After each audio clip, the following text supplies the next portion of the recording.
So today's topic is hashing. এবার hashing হচ্ছে একটা ডেটা স্ট্রাকচার। এবার আমরা হ্যাশিং ইউজ করি কেন? To extract or store element in constant time.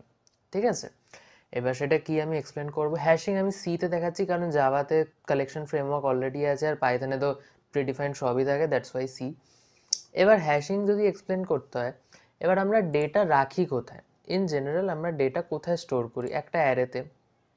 Obviously একটা অ্যারেতে আমরা স্টোর করব। এটা যদি আমার একটা অ্যারে হয়, ঠিক আছে, এই অ্যারের মধ্যে আমার কিছু এলিমেন্টস থাকবে। সো এইটা হচ্ছে আমার অ্যারে। সো এই প্রত্যেকটা ইন্ডেক্সে আমরা কিছু এলিমেন্ট স্টোর করি। এবার আমরা অ্যারেতে কেন স্টোর করি? এবার অ্যারেতে স্টোর করার একটা খুব বেসিক রিজন হচ্ছে গিয়ে এই যে ফার্স্ট ইন্ডেক্সে যে এলিমেন্টটা থাকবে এর অ্যাড্রেসটা আমাদের কাছে স্টোর থাকে একটা ভেরিয়েবলে, আর এই ভেরিয়েবলটাকে আমরা একটা ইন্ডেক্স ভ্যালু দিয়ে যদি ইটারেট করি, সাপোজ আই আমাদের ইন্ডেক্স ভ্যালু, এইটা দিয়ে যদি আমরা ইটারেট করি তাহলে আমরা এই প্রত্যেকটা এলিমেন্টকে আমরা অ্যাক্সেস করতে পারবো। এই কারণে অ্যারেতে স্টোর করি। এবার সাপোজ কেউ স্টুডেন্টের রোল নাম্বার স্টোর করতে চাইছে, 6টা স্টুডেন্ট যারা 90 অ্যাবাভ স্কোর করেছে আউট অফ 100, তাদেরকে প্রাইজ দেওয়া হবে। তো তাই জন্য এদের রোল নাম্বারসগুলো একটা অ্যারেতে স্টোর করা হবে। এবার এটা আমি 6জন কি 5জনের এক্সাম্পলে বলছি। এবার যদি একটা হিউজ স্কুল অর কলেজ হয় যেখানে প্রচুর স্টুডেন্ট আছে, তো তাদের ডেটাকে এই অ্যারেতে রাখা আর অ্যারেতে রিট্রিভ করা অনেকটা প্রবলেমেটিক হবে। কারণ অ্যারে কি? Array is a linear data structure. অ্যারেতে আমরা কোনো এলিমেন্ট এই ফ্রন্ট দিয়ে ইনসার্ট করতে পারি, আরেকটা জিনিসও করতে পারি, লাস্ট দিয়েও ইনসার্ট করতে পারি। কিন্তু আমরা ফার্স্ট বা লাস্ট যেদিক দিয়ে ইনসার্ট করি না কেন, এটা কিন্তু লিনিয়ার পাথ ফলো করছে অ্যারে। ঠিক আছে, অ্যারে নিজে লিনিয়ার, তাই জন্য লিনিয়ার পাথ অলওয়েজ ফলো করবে। আমরা আমাদের ইচ্ছা মতো যে কোনো একটা মিডের মধ্যে ভ্যালু ইনসার্ট করতে পারবো না। করতে পারি, বাট ওটা কোনো লজিক অর সেন্স ক্রিয়েট করে না। সেই কারণে linear insertion or linear extraction path follow না করে একটা নতুন জিনিস মানুষে বানালো কি, যে সাপোজ আমাদের কাছে কিছু রোল নাম্বার আছে। আমি ইন্টিজার রোল নাম্বারের এক্সাম্পল নিচ্ছি, 10, 17, 24, 29, 30। ঠিক আছে, আমাদের কাছে এই 5টা রোল নাম্বার দেওয়া রয়েছে। এবার বলেছে 5টা রোল নাম্বারকে ইনসার্ট করতে অ্যারেতে। ঠিক আছে, এবার এই ইনসার্শনটা কনস্ট্যান্ট টাইমে হতে হবে, মানে বিগ ও অফ 1। ঠিক আছে, বিগ ও অফ 1 মানে যে যা আমরা ইনসার্শন অর এক্সট্রাকশন পারফর্ম করব সেটা কনস্ট্যান্ট টাইমে হবে। মানে এই এলিমেন্টটা ও কোন পজিশনে ইনসার্ট হবে সেইটা ডিসাইড করবে একটা ফাংশন। ঠিক আছে, এই যে হ্যাশিং আমরা বলছি, সেই হ্যাশিং ফাংশনটা এটা ডিসাইড করবে যে এই এলিমেন্টটা কোথায় ইনসার্ট হবে। ঠিক আছে, এবার হ্যাশিং ফাংশন কাজ করবে কিরমভাবে? সাপোজ আমাদের কাছে কি আছে, ফার্স্টে 10 আছে। ঠিক আছে, এবার হ্যাশিং ফাংশন বানানোর অনেক মেথডস হয়। ঠিক আছে, একটা হচ্ছে folding method, division method, multiplication method and mid square method. 4টে মেথড হয়। ঠিক আছে, তার মধ্যে থেকে সব থেকে ওয়াইডলি ইউজড অ্যান্ড সব থেকে ইজি টু ইমপ্লিমেন্ট হচ্ছে ডিভিশন মেথড। ঠিক আছে, ডিভিশন মেথড কি করছে, যে আমাদের কাছে এখানে অ্যারে রয়েছে, এই এই এই অ্যারেটাকেই এরকম বানিয়েছি ভার্টিক্যালি। ওকে, অ্যারের ইন্ডেক্স 0, 1, 2, 3, 4, 5। তো টেকনিক্যালি আমার অ্যারের যে সাইজ হচ্ছে সেটা হচ্ছে 6। ঠিক আছে, আমরা এই ভিডিওতে ইমপ্লিমেন্ট করব ডিভিশন মেথড। ঠিক আছে, ডিভিশন মেথডে বলছে যে টোটাল টেবিলের যে সাইজ দ্যাট মিনস 6, টোটাল টেবিলের সাইজ আর যে এলিমেন্টটা তুমি ইনসার্ট করবে সেই এলিমেন্টটা মডিউলাস অপারেটর দিয়ে টোটাল টেবিলের সাইজটা। ঠিক আছে, এইটা দিয়ে এটার যে আউটপুটটা বেরোবে, that output will be equivalent to the slot or the index of the array. ঠিক আছে, আর বাকিগুলোতে যে ইন্ডেক্স ভ্যালুটা পেলাম তার মধ্যে 10টা ইনসার্ট হলো, আর বাকিগুলোতে কি যাবে? বাকিগুলোতে আমাদের চেক করার জন্য একটা সেন্টিনাল ভ্যালু রাখতে হবে। সেন্টিনাল ভ্যালু সাপোজ আমরা এখানে রোল নাম্বারের নিয়ে করছি, রোল নাম্বার এক্সাম্পলে নিয়ে। তো সেন্টিনেল ভ্যালু আমরা রাখতে পারি -1, কোনো নেগেটিভ নাম্বার, ঠিক আছে। তো -1 দিয়ে আমরা টেবিলটাকে ফিল করে দেবো ফার্স্টে, ঠিক আছে।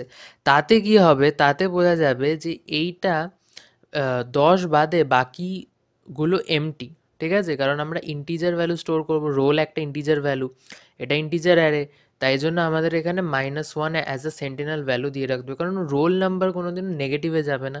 দ্যাটস ওয়াই এই যদি কোথাও আমরা নেগেটিভ ভ্যালু পাই, তাহলে আমরা কি বুঝবো যে এই জায়গাটা এমটি আছে আর সেই জায়গাতে আমরা ইনসার্ট করতে পারি।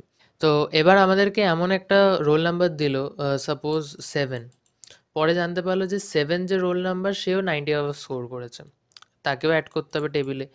তো 7 mod 6, তাহলে এটার আউটপুট কত আসবে, 7 mod 6-এ 6 1 যা 6, তো রিমাইন্ডার 1 থাকবে।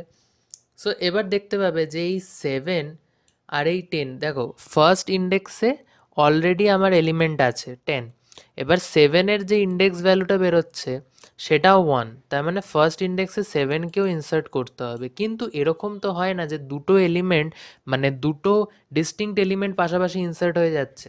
অ্যারেতে তো একটা ইন্ডেক্স একটাই ভ্যালু স্টোর করতে পারে, মাল্টিপল ভ্যালু তো স্টোর করতে পারে না। এই জিনিসটা যদি হয় আমার কোডে, তাহলে কি হবে, এই যে 10 যে লেখাটা আছে, এই 10 এলিমেন্টটাকে ডিলিট করবে বা 10টাকে ওভাররাইট করে 7 এখানে স্টোর হয়ে যাবে, ঠিক আছে। 7 এখানে স্টোর হয়ে যাবে 10কে ওভাররাইট করে। তাহলে কি হলো, আমার ডেটা লস হয়ে গেল। এইটাকে প্রিভেন্ট করার জন্য এই যে জিনিসটা ঘটলো, এই জিনিসটাকে বলা হয় কলিশন, ঠিক আছে। অলরেডি এক্সিস্টেড এলিমেন্ট নিউ এলিমেন্টের সাথে কোলাইড করলো, আর নিউ এলিমেন্ট ওল্ডার এলিমেন্টকে কি করলো, ওভাররাইট করে নিজে ওই ইন্ডেক্সে চলে গেল। এতে প্রবলেমটা কি হলো, আমার ডেটা লস হয়ে গেল। যদি ডেটা লস হয়ে যায় তাহলে আমার ডেটা স্ট্রাকচার বানানোর কোনো মানে হয় না। তো এই কলিশনকে রিজলভ করার দুটো টেকনিক হয়, একটা হচ্ছে চেইনড হ্যাশিং আর একটা হচ্ছে ওপেন অ্যাড্রেসিং। চেইনড হ্যাশিং হচ্ছে কি, এখানে 7 ইনসার্ট হলো, এবার সো অন ইনসার্ট হবে। কিন্তু যদি কোনো কলিশন হয় তাহলে এই প্রত্যেকটা ইন্ডেক্স থেকে একটা করে লিঙ্ক লিস্ট স্টার্ট হবে, যে যতগুলো কলিশন হবে ততগুলো একটা লিঙ্ক লিস্টের মধ্যে স্টোর থাকবে, ঠিক আছে। এই যে একটা লিঙ্ক লিস্টের মধ্যে স্টোর থাকবে। এবার যদি আরেকটা কলিশন হয় ফার্স্ট ইন্ডেক্সে, সেটাও আরেকটা লিঙ্ক লিস্টের মধ্যে স্টোর থাকবে, আরেকটা লিঙ্ক লিস্ট তৈরি হবে আরেকটা নোডের মধ্যে, সেটাও স্টোর থাকবে, যেটা আসবে নতুন ডেটা, ঠিক আছে, কলিশন ডেটা, সেটা স্টোর হবে। এবার এটা তো ছিল চেইনড হ্যাশিং। আরেকটা হয় সেটা হচ্ছে ওপেন অ্যাড্রেসিং। ওপেন অ্যাড্রেসিংয়ের মধ্যে 3টে পার্ট থাকে, লিনিয়ার প্রোবিং, কোয়াড্রেটিক প্রোবিং আর ডাবল হ্যাশিং, ঠিক আছে। এখানে লিনিয়ার প্রোবিং হচ্ছে সবথেকে ইজিয়েস্ট ওয়ান ইমপ্লিমেন্ট করার জন্য। যদি যেই ইন্ডেক্সে আমার কলিশন হবে সেই ইন্ডেক্স থেকে আমি নেক্সট ইন্ডেক্সে ইনক্রিমেন্ট করব আর দেখব সেখানে স্পেস আছে নাকি। যদি সেখানে স্পেস থাকে তাহলে আমার এলিমেন্টটা এইখানে ইনসার্ট হয়ে যাবে, আর যদি এখানে স্পেস না থাকে তাহলে আমি নেক্সট ইন্ডেক্সে যাব। যতক্ষণ না আমার পুরো এই টেবিলটা ট্রাভার্স হচ্ছে ততক্ষণ এই জিনিসটা চলবে, আর পুরো জিনিসটা ট্রাভার্স হয়ে যাওয়ার পর যদি না পাই তাহলে বলে দেবো যে টেবিল ফুল হয়ে গেছে, আমাকে রিহ্যাশিং করতে হবে। রিহ্যাশিং মানে হ্যাশ টেবিলের আমার যে প্রিভিয়াস সাইজ ছিল, আমার হ্যাশ টেবিলের প্রিভিয়াস সাইজ ছিল 6, আর সেই সাইজটাকে ডাবল করতে হয়, মানে 12 হয়ে যাবে। নেক্সট যে টেবিলটা ক্রিয়েট হবে সেটা 12 এলিমেন্টকে স্টোর করতে পারবে, সেরকম একটা অ্যারে তৈরি হবে, ঠিক আছে। সেটা হচ্ছে ডাবল হ্যাশিং। ডাবল হ্যাশিং কখন করা হয়, যখন টেবিলে multiple insertion deletion operation perform হয়েছে, আর টেবিল মানে আরও আমার জায়গা লাগবে কারণ ওইটুকুতে হচ্ছে না। সো এবার আমরা হ্যাশিংকে ইমপ্লিমেন্ট করবো কিরমভাবে, ইন্ট মেন ভয়েড, ঠিক আছে। ফার্স্টে আমাদের কি লাগবে, অ্যাট ভেরি বিগিনিং আমাদের লাগবে হচ্ছে একটা রেঞ্জ অথবা সাইজ যেটা আমাদের টেবিলের হবে। আরেকটা লাগবে হচ্ছে কি বলে, যেটা আমরা ইনসার্ট করব টেবিলে। তো এবার কটা মেথড বানাতে হবে আমাদেরকে, কটা ফাংশন, ঠিক আছে। ফাংশন হবে হচ্ছে গিয়ে ভয়েড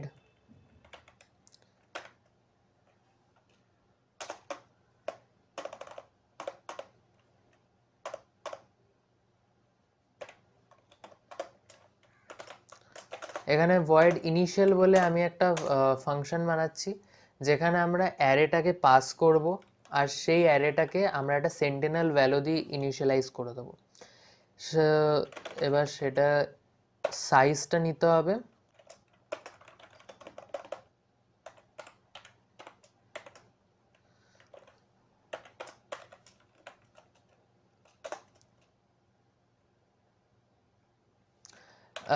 আর এখানে আমাদেরকে আমাদের অ্যারেটা নিতে হবে। অ্যারেটা যেহেতু আমরা একটা পয়েন্টার নেব অ্যারেকে, তাহলে এখানে ইন্ট স্টার এয়ার, ঠিক আছে, হয়ে গেল। এখানে আমরা -1 দিয়ে আমাদের অ্যারেটাকে ইনিশিয়ালাইজ করব। এখানে কি আর আমাদের অ্যারে, ঠিক আছে। এবার আমরা যেহেতু একটা ডাইনামিক অ্যারে বানাবো, কারণ বেশি স্পেস আমরা ইউজ করব না, কারণ পরে চেঞ্জও তো করতে হবে। তো যেহেতু ডাইনামিক অ্যারে বানাবো, তো আগে আমরা জিজ্ঞেস করব ইউজারকে যে কত সাইজের তার অ্যারে দরকার। এন্টার টেবিলের সাইজ এন্টার করবে, ঠিক আছে। স্ক্যানএফ সাইজ, ওকে। এবার ডাইনামিক অ্যালোকেশন কি করে করব? এআর ইকুয়াল টু ম্যালক হচ্ছে memory allocation. Dynamic memory allocation যখন ইউজ হয় তখন ইউজ করতে হয় ম্যালক, ক্যালক, রিঅ্যালক, এগুলো অনেক কিছু আছে যেটা এই ভিডিওতে আমি কভার করছি না। এখানে সাইজ অফ ইন্ট, কারণ আমরা একটা ইন্টিজার অ্যারে বানাচ্ছি, ঠিক আছে, মাল্টিপ্লাইড বাই সাইজ, আমরা যে ভেরিয়েবলটা নিয়েছি, ঠিক আছে। এখানে সাইজ অফ আর সাইজ কিন্তু আলাদা। সাইজ হচ্ছে আমাদের ভেরিয়েবলটা যেখানে আমরা টেবিলের সাইজ নিয়েছি, আর সাইজ অফ হচ্ছে ফাংশন যেটা ডেটা টাইপ বা কোনো ভেরিয়েবলের সাইজ বলে দেয় যে ওটা কত বাইট মেমোরিতে অকিউপাই করেছে, ঠিক আছে। এবার আমাদের এটা হয়ে গেলে এবার আমাকে ইনিশিয়ালাইজ কল করতে হবে। ইনিশিয়ালের মধ্যে আমি পাস করব সাইজ আর হচ্ছে অ্যারেটা, ঠিক আছে। এবার আমাকে বানাতে হবে ইনিশিয়ালাইজের পর, এবার আমাকে হ্যাশিং বানাতে হবে, ঠিক আছে। হ্যাশিং আমি নর্মাল লিখছি হ্যাশ। এখানে আমাকে কি দিতে হবে? আমাকে দিতে হবে ইন্ট কি। তো এবার আমাকে দেখতে হবে যে টেবিলটায় যে ইন্ডেক্সটা আমরা পাবো সেই ইন্ডেক্সটা ফাঁকা আছে কিনা। তাহলে আমরা এখানে একটা ইন্ট স্লট বলে একটা ভেরিয়েবল বানাই যেখানে কি, এখানে ইন্ট আর সাইজটাও লাগবে আমাদের। তো এবার কি মড আর আমরা স্লট পেয়ে গেলাম, ঠিক আছে। ইফ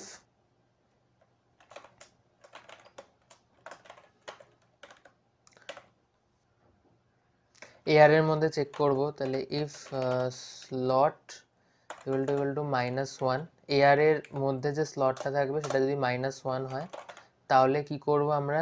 রিটার্ন স্লট, ঠিক আছে। আর যদি এটা না হয়, ঠিক আছে, তাহলে আমরা কি করব? রিটার্ন -1, ঠিক আছে। রিটার্ন -1 কেন করলাম? কারণ রিটার্ন -1 যদি করি তাহলে ওটা আমার টেবিলের মধ্যে পড়ছে না, টেবিলের বাইরে মানে ভয়েডে পড়ে যাবে, সেখানে কোনো ভ্যালু ইনসার্ট হবেও না, দ্যাটস ওয়াই এটা -1। এবার কি করতে হবে যে টেবিলে আমি ভ্যালু ইনসার্ট করবো কিরমভাবে, ঠিক আছে। এটা তো আমার হ্যাশিং ফাংশন হলো। এবার আমাকে একটা ইনসার্শন ফাংশনও বানাতে হবে। এবার যদি আমি ইনসার্শন ফাংশন না বানাতে চাই, ঠিক আছে, আমি এটা মানে একটা মেনু ড্রিভেন প্রোগ্রাম বানাতাম, বাট মেনু ড্রিভেন প্রোগ্রাম করলে অনেকটা বড় হয়ে যাবে, দ্যাটস ওয়াই আমি নর্মাল জাস্ট বানাচ্ছি। আরেকটা আমাদের বানাতে হবে ভয়েড ডিসপ্লে। এখানে আমাদের দিতে হবে টেবিল আর দিতে হবে আমাদের সাইজ, ঠিক আছে। তাহলে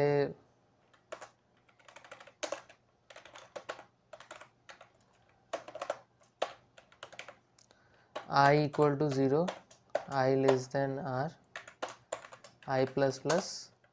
এবার এখানে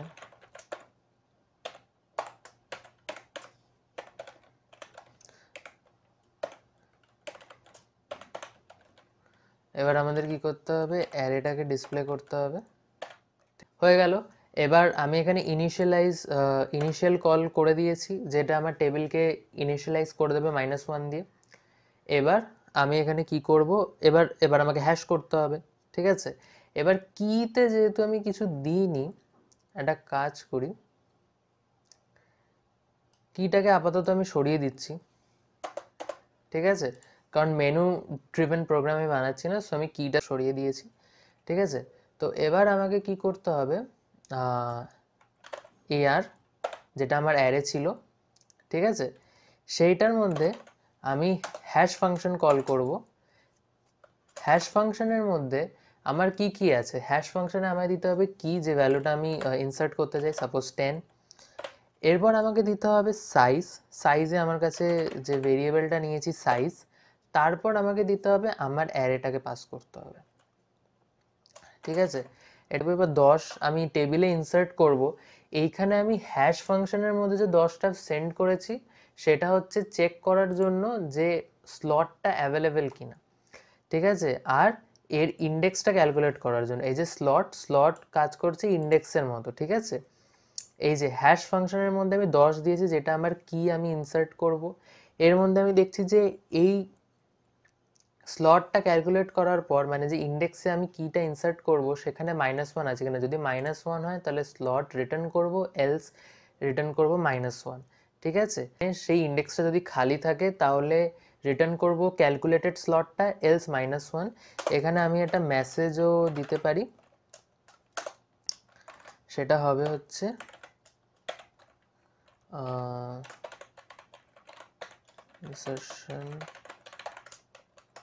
ইনসারশন নট পসিবল, ঠিক আছে, কারণ ওইখানে টেবিলে জায়গাই নেই, ইনসারশন তাই কারণে হবে না।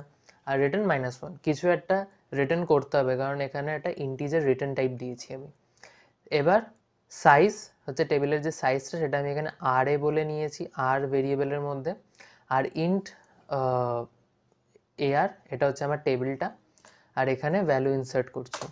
এরপরে সেম জিনিসই নেব,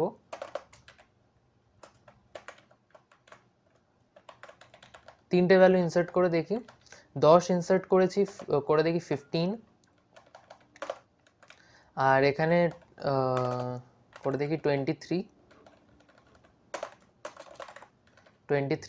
এতগুলো ইনসার্শন হয়ে গেল। এবার আমি ডিসপ্লে ফাংশনটা কল করি। ডিসপ্লে ফাংশনটার মধ্যে আমাকে কি কি দিতে হবে, ডিসপ্লে ফাংশনের মধ্যে আমাকে দিতে হবে হচ্ছে এআর আর হচ্ছে সাইজ, ঠিক আছে। এবার আমি এটাকে রান করে দেখি, টেবিলের সাইজ দিলাম 6, জানতাম। সো একটা প্রবলেম হয়ে গেছিলো, এখানে অ্যাম্পারসেন্টগুলো হবে না, ঠিক আছে। আমি এখানে ভুল করে অ্যাম্পারসেন্ট দিয়ে দিয়েছিলাম, আমি এটাকে ফার্স্টেই অ্যাজ আ পয়েন্টার নিয়ে নিয়েছি। সো পয়েন্টারের অ্যাড্রেস আর একটা পয়েন্টারকে পাঠানো যায় না, এটা একটা মিস্টেক হয়ে গেছিলো। সো এবার যদি আমি প্রোগ্রামটা রান করি, এখানে 10, 15, 23 আমি ইনসার্ট করতে চাই, আর প্রোগ্রামটা রান করি। আমি তিনটে আমার এলিমেন্ট ইনসার্ট করতে চাই, তো টেবিলটা যদি আমি 4টেরও বানাই খুব একটা খারাপ হবে না। দেখতে পাবে তোমরা 10, 15 ইনসার্ট হয়েছে, কিন্তু 23 যখন ইনসার্ট হতে গেছে তখন দিয়েছে ইনসার্শন নট পসিবল। এখানে 10, 15 কিন্তু ইনসার্ট হয়ে গেছে, ঠিক আছে, 23 ইনসার্ট হতে পারেনি, কারণ 23 কোনো একটা এলিমেন্টের সাথে কোলাইড করে গেছে। এটা কোন এলিমেন্টের সাথে কোলাইড করেছে প্লিজ কমেন্ট বক্সে আমাকে জানাও, যদি তোমরা বুঝতে পেরে যাও। আর যদি আমি এটা এখানে 5টার বানাই, এখানে দেখাবে 10, 23 ইনসার্ট হয়েছে, কিন্তু 15 ইনসার্ট হতে পারেনি, কোলাইড করে গেছে। একটা বড় টেবিল বানাই, সাপোজ 9 এলিমেন্টের টেবিল বানালাম, এখন দেখতে পাবে সবকটা এলিমেন্টই ইনসার্ট হয়ে গেছে। 10 ইনসার্ট হয়েছে, 23 ইনসার্ট হয়েছে, 15 ইনসার্ট হয়েছে। আর এরা কিন্তু কোনো সিকোয়েন্সিয়াল অর্ডারে ইনসার্ট হয়নি, এরা যে ইনসার্টটা হয়েছে এই টোটালি এই কোন ইন্ডেক্সে ইনসার্ট হবে এইটা ক্যালকুলেট করেছে এই হ্যাশ ফাংশনটা, ঠিক আছে। তাই এই কারণে আমরা হ্যাশিং ইউজ করি। এবার এই যে দেখলে ইনসার্শন নট পসিবল, তার মানে কি কোলাইড করে গেছে, কলিশন হয়েছে, সেই ইন্ডেক্সে অলরেডি একটা ভ্যালু এক্সিস্ট করছিল, দ্যাটস ওয়াই আমরা সেটাকে ওভাররাইট করিনি। বুঝবে কিরমভাবে ওভাররাইট হয়নি। এখানে আমি যদি একটা ছোট টেবিল বানাই 4 এলিমেন্টের, তখন দেখতে পাবে 10 আর 15 ইনসার্ট হয়েছে কিন্তু 23 ইনসার্ট হতে পারেনি। যদি 23 ইনসার্ট হতো, ইনসার্শন নট পসিবল মানে কি কলিশন হয়েছে। কিন্তু যদি কলিশনটা আমরা ডিটেক্ট না করতাম, 23 কোনো একটা এলিমেন্টকে মানে যার সাথে এইটা কোলাইড করেছে সেই এলিমেন্টটাকে ওভাররাইট করে দিত আর নিজের সেই স্লটে ঢুকে পড়তো, তাহলে কি হতো আমাদের ডেটা লস হয়ে যেত। এটা হচ্ছে একটা বেসিক হ্যাশিং প্রোগ্রাম যেটা তোমরা নিজে ইজিলি বিল্ড করতে পারো, ঠিক আছে। আর কোন এলিমেন্টের সাথে কোলাইড করেছে please let me no in the comment box, and that is it for today.